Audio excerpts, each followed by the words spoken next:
Bismillahirrahmanirrahim.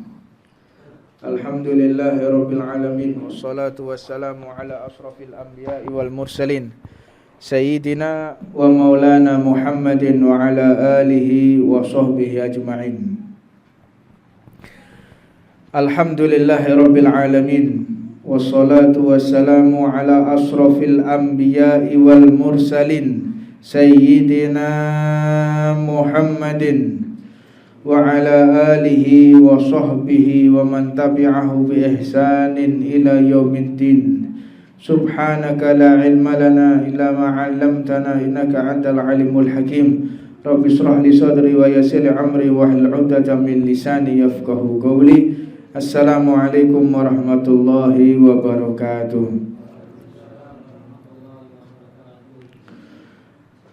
Qala radhiyallahu ta'ala anhu wa nafa'ana Allah bih. Sayyidina Maulana wa qudwatuna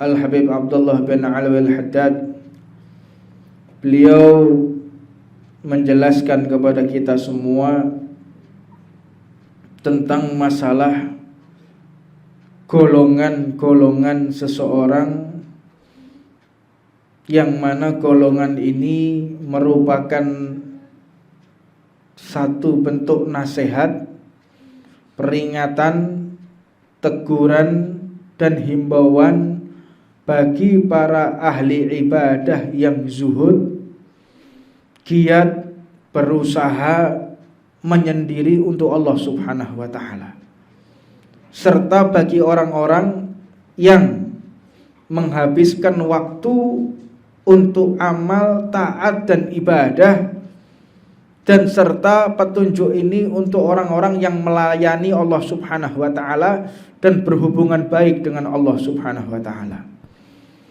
Maka golongan ini yang dimaksud termasuk daripada orang-orang pilihan Allah Subhanahu wa ta'ala di antara para hamba Allah. Ada sekelompok orang yang khusus, ada sekelompok orang yang memang ditakdir oleh Allah untuk melayani Allah. Jadi hidupnya ini hanya untuk melayani Allah Subhanahu wa ta'ala. Siapakah mereka? Mereka ini adalah sumber cahaya dan gudang rahasianya Allah Subhanahu wa ta'ala. Hamba-hamba tersebut, mereka didapati dan dikenal sebagai aulia. Siapa mereka? Para walinya Allah Subhanahu wa ta'ala, dari golongan-golongan yang terpilih. Wali ini banyak jenisnya, dan dikatakan salah satunya adalah wali autad. Apa itu wali autad? Yaitu secara bahasa artinya adalah pilar-pilar. Kalau istilah Jawanya itu paku bumi. Ada wali paku bumi. Mereka ini terus-menerus menyadari kehadiran Allah Subhanahu wa ta'ala. Di antara mereka ini memiliki derajat yang tinggi di sisi Allah Subhanahu wa ta'ala. Maka wali autad ini terbagi menjadi 4. Jadi di dunia itu cuma ada 4. Jumlah para wali itu 124.000, seperti jumlah para nabi dan rasul, dan seperti jumlah para sahabat Nabi Muhammad SAW. Dan tidak ada satupun wali yang wafat kecuali digantikan wali yang baru. Jadi jumlah wali itu sama sampai sekarang, 124.000, tidak berkurang dan tidak bertambah. Tetapi wali itu memang digolongkan oleh Allah, la turfa auliya Allahu minal jahilan. Allah itu tidak mengutus walinya dari kalangan orang-orang yang bodoh, bukan dari kalangan orang-orang yang awam atas syariatnya Allah Subhanahu wa ta'ala. Makanya kalau kita ingin menuju tangga walinya Allah, maka raihlah daripada kesempatan yang mulia ini, yaitu menuntut ilmunya Nabi Muhammad SAW.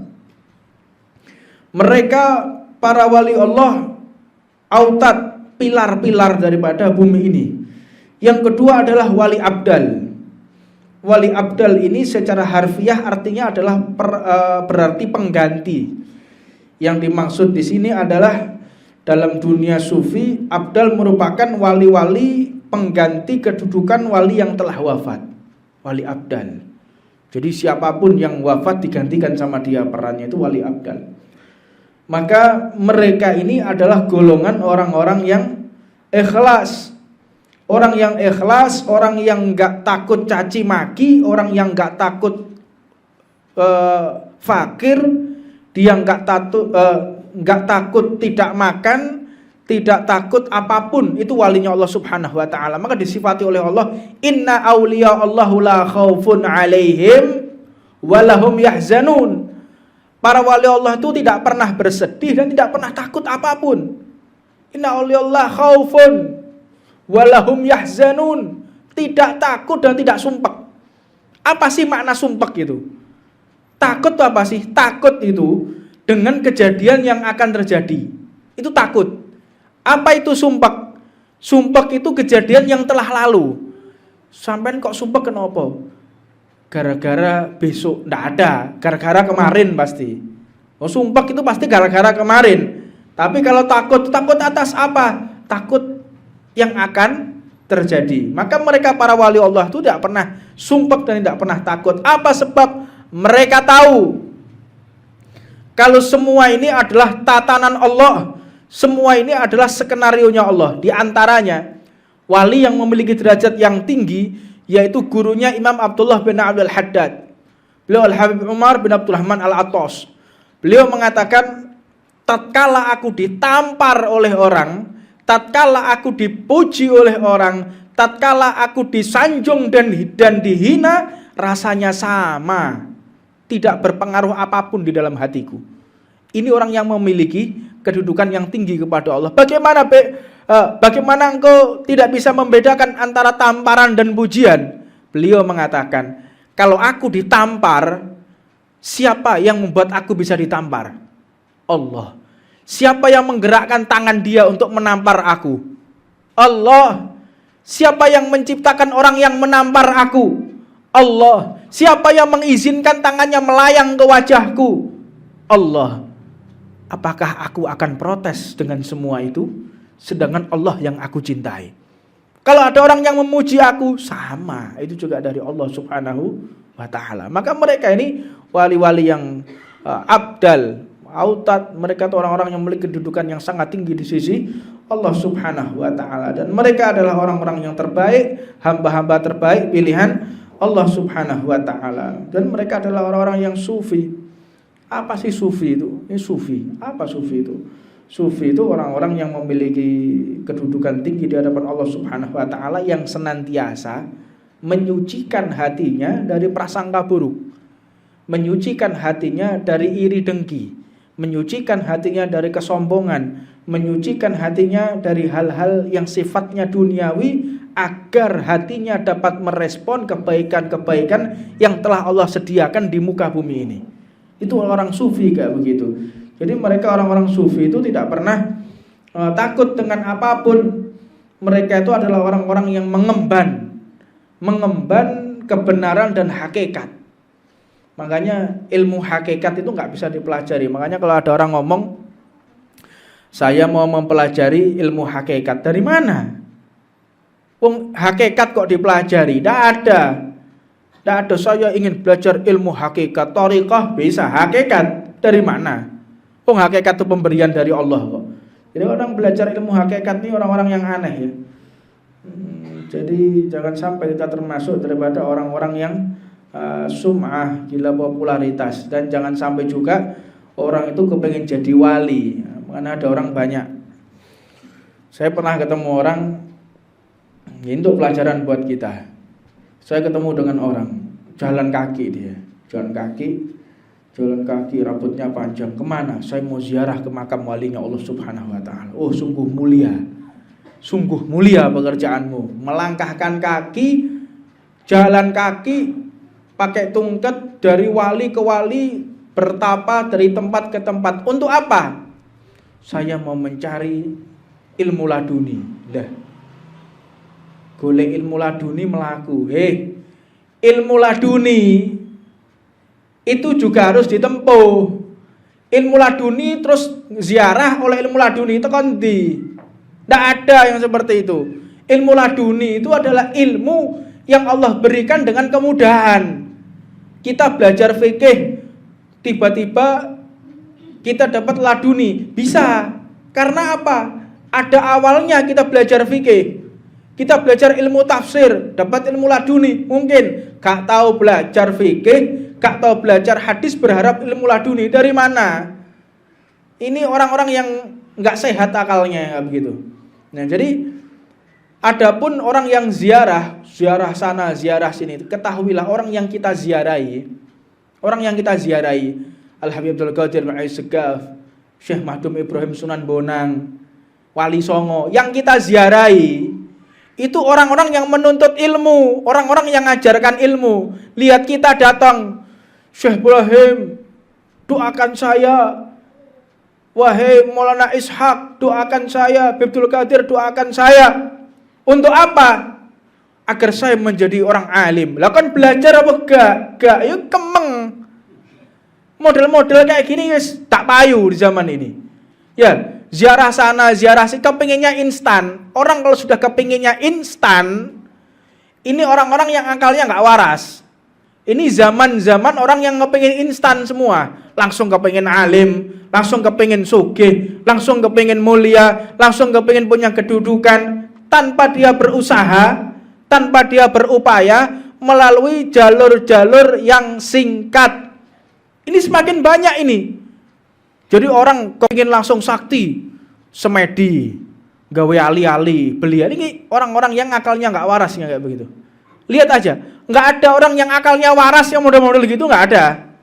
Langsung kepingin begini, langsung sampai nanti minum air ini, nggak iso langsung apal. Takon di banyune sapa iki? Nggak ada yang model-model yang sifatnya itu seseorang bisa menggapai ilmu yang instan, yang sifatnya putih ya, bukan ilmu hitam. Ilmu hitam memang banyak yang seperti itu. Ilmu hitam langsung dia bisa begini, langsung dengan seperti hal-hal yang gaib misalnya. Banyak hal, naudzubillah min dzalik, yang dilakukan oleh orang-orang ilmu hitam. Kita ngomong berbicara ilmu putih. Orang kepingin langsung bisa ngobati. Saya kepingin bisa ngobati orang. Saya kepingin bisa nerawang orang. Loh, nerawang kok kepingin? Tidak bisa. Ilmu putih itu kalau berkaitan dengan hawa nafsu dia semakin jauh. Saya kepingin bisa ngobati orang. Kepingin tuh apa kok kepingin? Ya nanti kalau saya bisa ngobati orang, saya akan didatangi banyak orang. Nah, berarti ente kepingin dimuliakan sama orang ya. Yang kepingin dimuliakan mbek wong, kepingin diangkat derajatmu oleh manusia. Engkau malah ditenggelamkan oleh Allah Subhanahu wa taala. Sudah jangan. Kita ini jangan berupaya berbuat sesuatu agar dinilai manusia. Kalau kita sudah bisa mengalahkan hawa nafsu, silahkan kita tampil. Tapi kalau selama kita belum bisa mengalahkan hawa nafsu, jangan kita tampil. Sudah kita sembunyi. Sembunyi kita. Sembunyi, jangan sampai kita tampil di halayak ramai. Jangan sampai kalau kita belum bisa mengendalikan daripada hawa nafsu kita. Maka dari itu para wali itu ada yang sifatnya humul. Humul, menyendiri. Atau dia benar-benar tersembunyi. Humul, tersembunyi itu wali, udah tersembunyi itu wali yang dia bisa menciptakan para wali. Jadi wali mastur, ada wali yang tersembunyi. Jadi wali mastur itu lebih agung daripada wali masyhur. Wali masyhur itu wali yang terkenal. Jadi kalau wali mastur itu yang dia orang nggak tahu, ya wali mastur ini yang bisa untuk menjadikan para wali. Dia bisa melantik daripada walinya Allah Subhanahu wa taala. Engkau jadi wali, engkau tidak, engkau jadi wali itu bisa daripada kalangan walinya Allah Subhanahu wa taala. Nah, terus jangan kita menjadi humul agar derajat kita tinggi. Lah iki aneh maneh ini. Makanya ini satu manajemen yang salah. Dia menginginkan dirinya menjadi wali yang mastur dengan tujuan dia bisa derajatnya tinggi di atasnya orang-orang yang lain. Nah ini malah gak ketemu ini.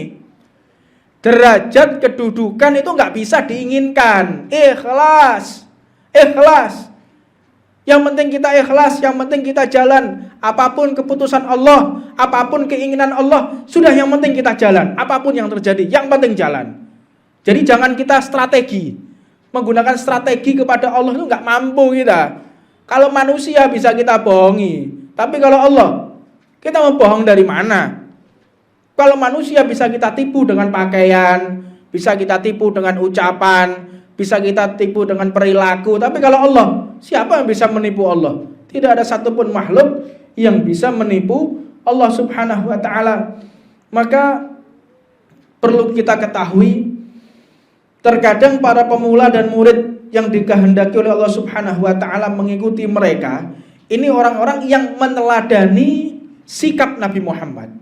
Itu orang yang menuju para wali, pakaiannya kayak pakaiannya Rasulullah, akhlaknya kayak akhlaknya Rasulullah, perangainya kayak perangainya Rasulullah. Jadi mereka mengikuti step by step, jejak demi jejak, langkah demi langkah, mengikuti apa yang telah diajarkan oleh baginda Nabi Muhammad.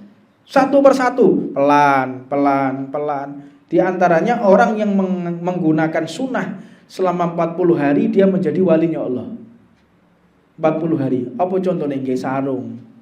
Sampai sesarungan 40 dino, kopian, sarungan pakai bajunya Nabi Muhammad. 40 hari istiqomah, mudah-mudahan menjadi walinya Allah Subhanahu wa ta'ala.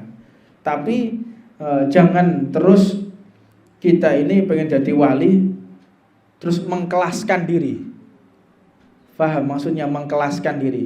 Jadi saya ini adalah golongan orang yang ini, yang sifatnya tinggi lah. Orang model kayak gini nih, orang-orang yang mengkelaskan diri. Majelis saya ini majelisnya orang-orang top. Nggak ada yang bisa datang majelis saya ini kecuali ini apa ini yang model-model kayak begini. Beda majelis kita dengan majelis orang lain itu beda. Majelis kita tuh majelis yang diketahui oleh banyak para wali. Majelis kita menggolongkan diri. Para wali itu yang humul. Kalau memang mengatakan humul, itu orang yang sama sekali tidak pernah menceritakan dirinya atau majelisnya. Nggak mau, marah dia. Jangan ngomong majelis saya mulia, jangan menyebut nama saya. Itu orang-orang yang humul modelnya kayak begitu. Jadi kalau cerita nih, kita tuh majelis kita cerita nggak ada kayak begitu. Ya ini modelnya wong sing bulet-bulet ya, nggak tahu otaknya entah keleben uget-uget babi gak ngerti pas ngombe. Uget-ugetnya munggah njero uteke. Mangane kaya ngono. Jadi bulet. Hati-hati. Kita jangan sampai terikat atau terbius dengan sifat-sifat mereka yang terhasut ya, terhasut dari pemikiran-pemikiran yang ingin mengangkat dirinya sendiri. Wah, tuh nafsu. Ingin mengangkat dirinya di hadapan manusia. Naudzubillah min dzalik. Maka jauhkan diri kita dari sifat-sifat yang pujian, ingin pujiannya manusia, ingin dinilai mulia oleh manusia. Hindari daripada hal-hal yang semacam itu. Maka mereka di zaman ini, mereka yang memang menjadi walinya Allah Subhanahu wa ta'ala. Allah Subhanahu wa ta'ala ini telah memberikan ilham, pengetahuan khusus kepada Nabi Muhammad SAW. Disebutkan dalam hadis, la tazal ta'ifatun min ummati zahirina 'alal haqqi la yadurruhum man khadalahum hatta ya'tiya amrullah wa hum 'ala dzalika. Mereka para walinya Allah Subhanahu wa ta'ala, yaitu dikatakan la tazalu ta'ifatun min ummati, akan selalu ada. Siapa mereka? Di tengah-tengah umatku suatu golongan yang muncul dalam kebenaran. Itu kalau kita mau tahu wali, walinya Allah di zaman ini. Sopo wali? Wali itu ketika orang yang berani mengatakan hak di zaman ini. Ini hak yang saya sampaikan. Lau mata laim. Walaupun dia dicaci, walaupun dia dimaki, walaupun dia disudutkan, walaupun dia mau dibunuh, walaupun dia mau diculik, walaupun dia dinista, walaupun dia dimaki-maki, gak peduli. Tetap mereka ini berkata yang hak di jalan Allah Subhanahu wa ta'ala. Sampai kapan? Sampai datang ketetapan Allah dan mereka masih tetap dalam pendirian mereka. Ini zaman yang kita sudah tidak tahu mana yang hak dan mana yang batil, mana yang benar dan mana yang salah. Kalau kita ingin tahu siapa mereka, Imam Syafi'i mengatakan orang yang benar di zaman ini, orang yang paling sering dimusuhi, orang yang paling sering dinista, orang yang paling sering difitnah, dan orang yang paling disudutkan di berbagai daerah. Di berbagai daerah dia dinista, di berbagai daerah dia difitnah karena berkata yang hak di jalan Allah Subhanahu wa ta'ala. Maka merekalah seorang walinya Allah Subhanahu wa ta'ala. Liyajidanallah ibnu Maryam min ummati rijalan hum mithlu hawariyin wa khairin minhum. Dikatakan oleh Rasulullah SAW akan datang seperti anak Maryam, yaitu Nabi Isa alaihissalatu wassalam, pasti akan mendapatkan orang-orang besar di kalangan umatku, mereka hawariyin. Siapa mereka? Penolong agama Allah Subhanahu wa ta'ala. Itu adalah salah satu sifat orang-orang yang dimuliakan oleh Allah Subhanahu wa ta'ala. Mereka senantiasa menggunakan waktunya, menggunakan tenaganya, menggunakan pikirannya untuk berdakwah di jalan Allah Subhanahu wa ta'ala.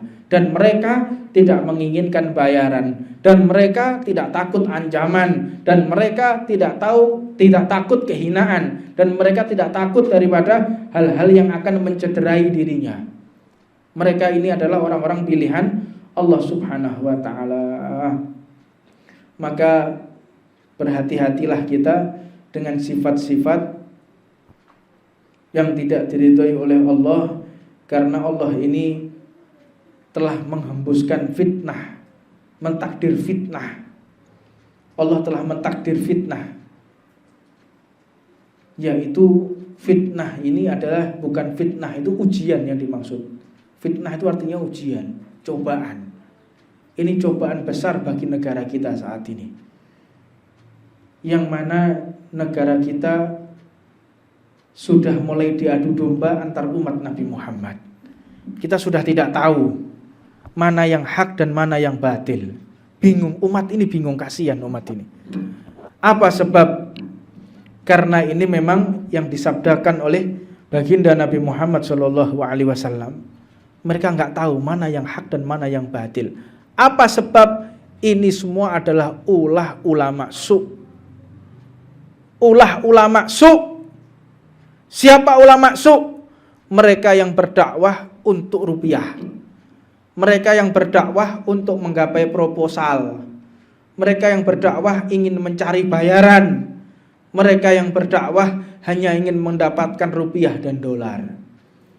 Mereka yang ingin mengangkat dirinya dan golongannya, ingin menyelamatkan dirinya dan golongannya tanpa menghiraukan yang telah disyariatkan oleh Allah Subhanahu wa ta'ala. Dia mengatakan mana yang hak, mana yang batil. Mereka enggak peduli. Yang penting saya selamat, yang penting golongan saya selamat, yang penting umat saya selamat, yang penting majelis saya selamat, yang penting segala sesuatu yang sifatnya duniawi dia akan korbankan dan dia akan merespon. Tapi kalau sifatnya ukhrawi, pembelaan masalah ukhrawi, dia enggak ikut-ikut. Apa contohnya? Yaitu orang-orang yang hamiyatul jahiliyah. Apa itu hamiyah? Fanatik golongan. Apa yang dimaksud? Mereka dengan lantang ketika organisasinya dihina. Mereka yang lantang ketika partainya dihina. Mereka yang lantang ketika keluarganya yang dihina. Kalau keluarganya dihina, kalau majelisnya yang dihina, kalau organisasinya dihina, dia akan berkata dengan lantang. Tapi tatkala Allah dihina, dia diam. Tatkala Nabi Muhammad dihina, dia diam. Tatkala Al-Quran dinista, dia diam. Ini golongan ulama su'. tidak ada pembelaan kepada Allah Subhanahu wa taala, tidak ada pembelaan kepada Al-Qur'an. Naam, Nabi Muhammad itu memang rahmatan lil alamin, tetapi jangan digeneralisir. Rahmatan lil alamin ini untuk memaafkan orang-orang yang menista agama. Ketika agama kita difitnah, Rasulullah itu rahmatan lil alamin. Ketika Al-Qur'an difitnah, Rasulullah itu rahmatan lil alamin. Loh, ketika Rasulullah dihina, engkau mengatakan rahmatan lil alamin. Ketika Al-Qur'an dihina, mengatakan rahmatan lil alamin. Nanti tatkala orang tuamu dibunuh juga katakan rahmatan lil alamin. Tidak bisa seperti ini. Makanya kalau sifatnya itu adalah dunia, dia akan merespon. Kalau yang kena hartanya, kalau yang kena adalah keluarganya, kalau yang kena adalah ormasnya, kalau yang kena adalah partainya, dia akan kembali berjuang.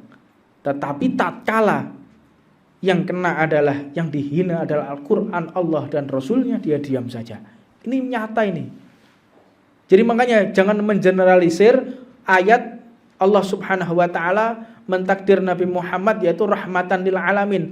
Rahmatan lil alamin harus dirujuk dengan 23 tahun masa kenabian. Nabi Muhammad itu rahmatan lil alamin. Iya, tapi Nabi Muhammad juga memotong tangan. Nabi Muhammad itu memotong tangan. Nabi Muhammad juga melakukan rajam. Rajam, orang ditimbun di dalam tanah, dilempari batu sampai mati. Loh, mana rahmatan lil alamin? Loh, katanya rahmatan lil alamin. Lah kok Nabi Muhammad memotong tangan? Lah kok Nabi Muhammad mensyariatkan kisos? Nabi Muhammad juga memerintahkan untuk digantung para begal. Begal itu hukumnya digantung dan ditempatkan di tengah kota, tegak tengah alun-alun, dan dibiarkan selama 3 hari 3 malam. Baru dikubur. Itu hukuman untuk para begal. Itu syariat ini. Termasuk orang-orang yang meninggalkan sholat dengan sengaja. Mereka yang tarkus sholat, mereka yang meninggalkan sholat. Dorobtu unukihi bisyayf, harus dipotong kepalanya. Loh, katanya rahmatan lil alamin. Lah kok ada ayat-ayat yang demikian? Nah makanya jangan mengeneralisir, daripada ayat rahmatan lil alamin harus merujuk dengan masa nubuah selama 23 tahun diutusnya Nabi Muhammad SAW. Begitu juga jangan langsung bertindak, oh ini potong tangan, oh ini dirajam. Jangan. Nabi Muhammad juga mengajarkan rahmatan lil alamin. Lihat, tidak boleh memerangi orang-orang kafir, tidak boleh memerangi orang-orang munafik. Ada orang kafir itu dilindungi oleh Rasulullah. Sebagian anak yatimnya Nabi Muhammad itu orang-orang kafir, orang yang bukan Islam, anak yatimnya Nabi Muhammad. Bahkan janda-janda yang diurus oleh Rasulullah itu banyak yang tidak beragama Islam.